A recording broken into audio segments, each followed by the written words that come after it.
भगवत चरणानुरागी प्यारी सज्जनों, आज हम चैत्र महीने के कृष्ण पक्ष की एकादशी का क्या नाम है और इस दिन किस प्रकार व्रत रहना चाहिए, यह कथा श्रवण करते हैं। यूँ तो सभी एकादशी के व्रत पापों को समाप्त करके अंत में पुण्य प्रदान करते हैं। यद्यपि चैत्र मास के कृष्ण पक्ष के इस एकादशी का व्रत तो जन्म जन्मांतरों के पापों को नष्ट कर देता है और सभी प्रकार की समृद्धि सुख अंत में मोक्ष की अधिकारी बनाती है।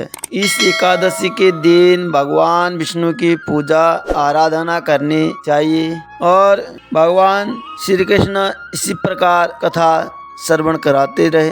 भगवान श्री कृष्ण का बहुत शुक्रिया करते हुए युधिष्ठिर ने कहा, हे माधव, चैत्र मास के कृष्ण पक्ष की एकादशी का विधि विधान और महत्व के बारे में बतलाइए और इस दिन किस देवता की किस प्रकार पूजा करनी चाहिए। तब भगवान श्री कृष्ण ने कहा, हे राजन, हे पथिक, सभी पापों को नष्ट करने वाले इस एकादशी का नाम पाप मोचनी है। इस दिन भगवान विष्णु की पूजा करने का शास्त्रीय विधान है। आपने जो प्रश्न मुझसे पूछा है वही प्रश्न एक दिन महाराज मानदाता ने ऋषि लोमस से पूछा था। तब लोमस ऋषि ने जो उन्हें कथा सुनाई वही मैं तुमसे कहता हूँ, ध्यान पूर्वक सुनिए। देवताओं के खजानसी कुबेरची बाघ का नाम चैतरथ था। बड़ा सुंदर दिव्य भव्य और था। उस बाग में गंधर्व किन्नर एक साथ विहार करते थे रहते थे और अनेक ऋषि मुनि भी वहाँ पर तपस्या करते रहते थे। स्वयं देवराज इंद्र भी चैत्र और वैशाख के मास में महीने में वहाँ पर देवताओं सहित वहाँ आकर निवास करते थे और वहीं अपने आश्रम में मेधावी नाम के एक ऋषि भी तपस्या करते थे और वह शिव के परम भक्त थे। एक दिन मंजू घोषा अप्सरा ने ऋषि की तपस्या भंग करने का विचार करके सुंदर सुंदर वीणा बजाकर मधुर गीत गाने लगे, परंतु दूर बैठकर वीणा मधुर गीत गाने लगी। उसी समय कामदेव भी मेधावी ऋषि को जीतने के लिए वहां पर आ पहुंचे। उन्होंने उस सुंदर अप्सरा की और परंतु मेधावी ऋषि भी अच्छे तपस्वी शक्तिशाली थे, ब्रह्म तेजस्व युक्त थे।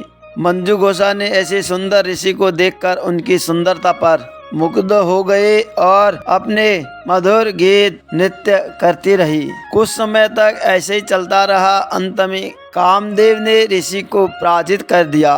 फलस्वरूप ऋषि मंजू घोषा के साथ रमण करने लगे और काम के इतने वशीभूत हुए कि उन्हें दिन तथा रात का कुछ भी विचार नहीं रहा। इस प्रकार बहुत दिन बीत गई। एक दिन मंजू घोषा बोले, हे मुनि, मुझे बहुत समय हो गया है, अब स्वर्ग जाने की आज्ञा दीजिए। तब मुनि बोले, आज इसी संध्या को आई हो, प्रातः काल तो होने दो, अभी तो बहुत ही समय कम हुआ है। जब ऋषि ने इस प्रकार कहा तो वे कुछ समय और रुक गई और पुनः मुनि से विदा मांगने लगी तो मुनि कहने लगे, अभी तो समय बहुत ही कम ही हुआ है। मंजू घोषा कहती है, प्रभु आप जरा विचार कीजिए, हमें यहाँ आए हुए कितने समय हुआ, जरा देखिए, विचार करिए। तब तो अप्सरा की यह बात सुनकर मुनि ने समय का विचार किया तो ज्ञात हुआ कि अप्सरा के साथ रमण करते हुए उनको 57 वर्ष 7 महीने और 3 दिन बीत चुके हैं। यह ज्ञान होते ही वह अप्सरा उनको काल के समान प्रतीत होने लगी। मुनि अत्यंत क्रोधित हुए और उनके लाल आंखों से ज्वाला उत्पन्न होने लगी। वे बोले, मेरी कठिन परिश्रम की गई तपस्या को तूने नष्ट कर दिया, तो महापापिनी और दुराचारिणी है। तुझे धिक्कार है, तूने मेरे साथ घात किया है, इसीलिए मैं तुझे श्राप देता हूँ कि तू पिशाचिनी हो जा। मुनि के श्राप से मंजू घोषा उसी समय पिशाचिनी हो गई। वह भयभीत होकर मुनि के साथ प्रार्थना करने लगी, हे महाराज, विनती करने लगी, इस श्राप का निवारण किस प्रकार होगा, इस श्राप से मुक्ति किस प्रकार मिलेगी, कृपा करके बतलाई। तो अप्सरा के दीन वचन सुनकर मुनि बोले, अरे दुष्ट, यद्यपि तूने मेरा बहुत अनिष्ट किया है, परंतु फिर भी मैं तुझे श्राप से मुक्ति होने का उपाय बतला देता हूँ, जो सुंदर और सुलभ और सरल है। इस प्रकार इसका उपाय मैं बतलाता हूँ। अश्वमेध सहस्राणि वाजपेय शतानि च एकादशी कथा श्रुत्वा श्रुता फल वाग्भवेत्। कि जो बड़े बड़े यज्ञ अनुष्ठान करने से शक्ति और पापों का प्रायश्चित्त होता है, वही मैं बताता हूँ। चैत्र मास के कृष्ण पक्ष की एकादशी का नाम पाप मोचनी है और वह सब प्रकार के पापों का नाश करने वाली है। उसका व्रत करने से पिशाच योनि से तेरी मुक्ति होगी।